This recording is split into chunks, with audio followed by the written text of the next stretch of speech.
What is going on in Columbus? Chip Kelly is gone. The offensive line coach is gone. Jim Knowles is gone. But Jay Stevens of Locked On Ohio State Buckeyes is still here. Are you the only one left, Jay?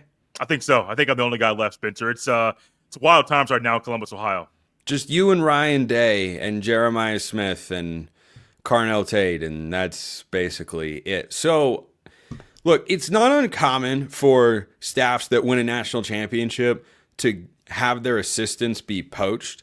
But typically, Jay, those guys get poached for head coaching opportunities. Now, Chip Kelly going to the NFL, he will certainly see that as an upgrade. I came here for 1 year, accomplished what I was hoping to accomplish within a couple of years, and I always wanted to go back to the NFL. They tripled his salary. Okay, I get that one, I suppose, because he doesn't like recruiting. But then Knowles goes to Penn State.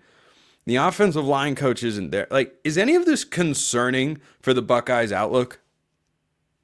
Not really. No, this shouldn't be concerning at all. Ohio State had the formula last year, and everything worked. You had Jim Knowles, you brought in Chip Kelly. You had some unfortunate things on the offensive line. They righted that ship, and they won the Natty.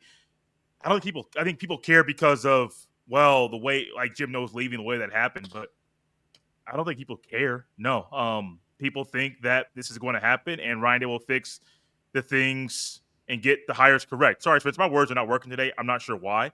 But I think Ryan Day is going to get these hires correct. And people have a faith right now in Ryan Day that he is going to do everything in his power, going to take his time to make sure he hires the right people.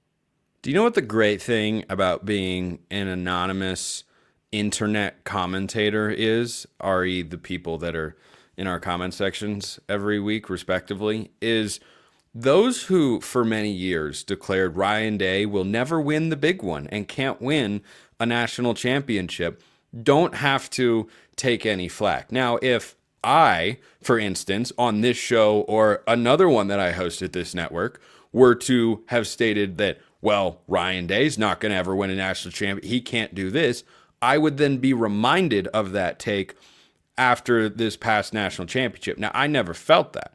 But what I do see with Ryan Day now is he's getting tested like he never has before. There has not been an offseason where he loses his offensive coordinator, defensive coordinator, and offensive line coach, and I don't know, most of the team going into next season. Like, if Ohio State gets to the Big Ten championship game even in a year where I think Penn State's going to be really good, Oregon and Michigan, I have some questions, but they should at least be good. I think that would be another feather in his own cap to say to people, do you still think I can't coach? No, you're correct, because he hasn't been there since 2020. Not only has he lost to Michigan 4 straight years, in those years, he has not been to the Big Ten title game. Now you're talking about winning it. He hasn't been to the game. So if he gets to that game this year, that's another reason for Ryan Day to say, keep talking about me. Keep telling me what I can't do, because all he's going to do is figure out ways to overcome these obstacles. I say that knowing he hasn't figured out the Michigan thing yet. He won that game with Urban Meyer's recruits in 2019. He hasn't won it since. That's the one obstacle that I think Ryan Day needs to get over. Absolutely has to get over. But if he gets over it in 2025, he's probably going to be in the Big Ten title game. There's a good possibility for them to win that game as well. I'm not going to say they will or will not. But Ryan Day is sitting here saying, keep talking about me. He's not that kind of coach to come out and point, unless it's Lou Holt. He doesn't really go out there and come at me, where's this guy? He does hear things, though. Coaches will say, we don't listen to stuff outside, we don't read stuff. We know coaches do that. And sometimes they show it in ways that are very calm and cool and collected. Other times they get it in the Lane Kiffin way or the Ryan Day after beating Notre Dame. Coaches hear stuff. And I hope, let's just say he gets to that Big Ten title game, Ryan Day comes out and starts saying, you guys keep talking about me, and I'm figuring stuff out. Let's keep in mind, Ryan Day's only been a college football head coach for 6 full seasons, going into his 7th. He's done a lot of things that guys never do in 20 years of coaching college football. So Ryan Day, in the very next year, let's say he does get back to the Big Ten championship game.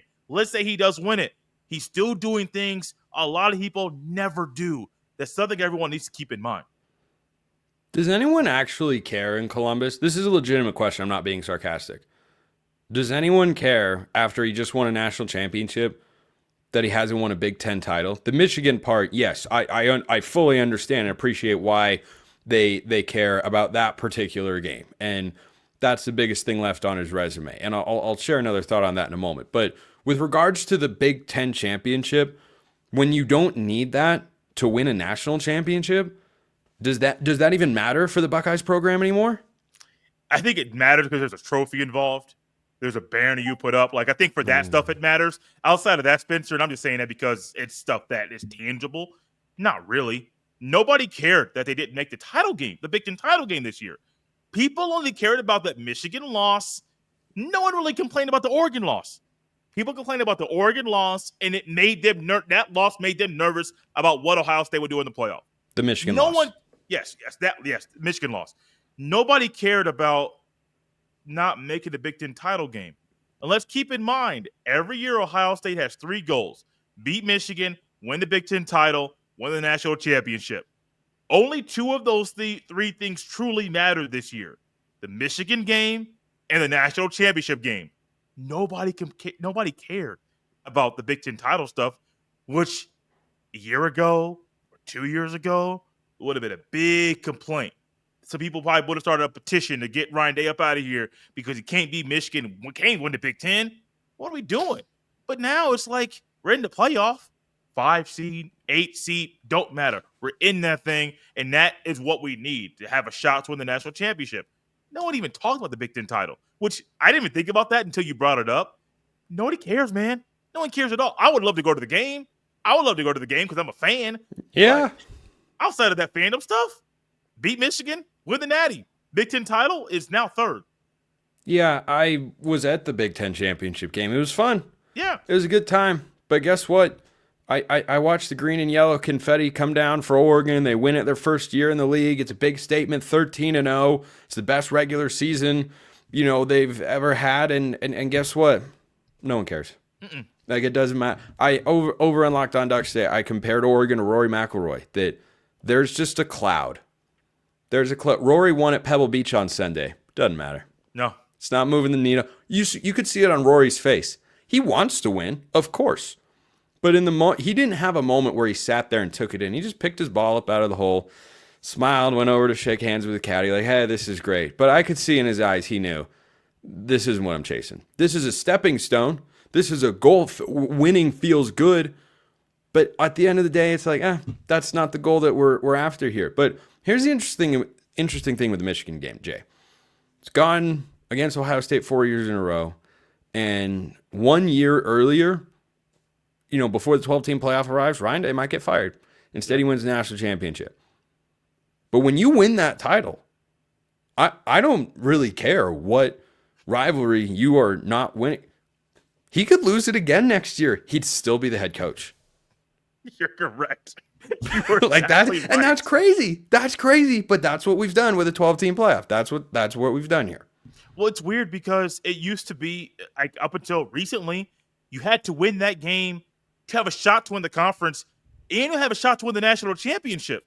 Mm-hmm. You can lose that, not play the title game, and go on a miraculous run in the playoff and win the Natty. And it's like, okay, we lost that game November 30th.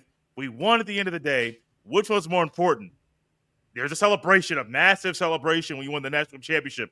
I have never seen Ohio State celebrate like they did after winning the Natty, after beating Michigan. There's always a massive celebration. The national championship celebration means a whole lot more. This is the world we're in right now. I know a lot of Ohio State fans are going to be like, Jay, you're crazy, man. You mean that game doesn't mean anything? No, it does mean a lot. Winning the national championship means a whole lot more than beating Michigan. This is what the 12-team playoff has done. Spencer and I know it's going to get to 14 or 16 teams in the playoff. We know it will not stop until it hits at least 24. I don't think it's right for that to happen at all. Me neither. But that's where we are. And actually, that's unfortunately for Ohio State fans, the old heads, that's just going to diminish that game even more because all they're saying is you can just squeak your way on by. You can have 3 or 4 losses and get into the playoff. I think that's stupid. I don't think an 8-4 team should ever have a shot to win the national championship, but that's where college football is right now.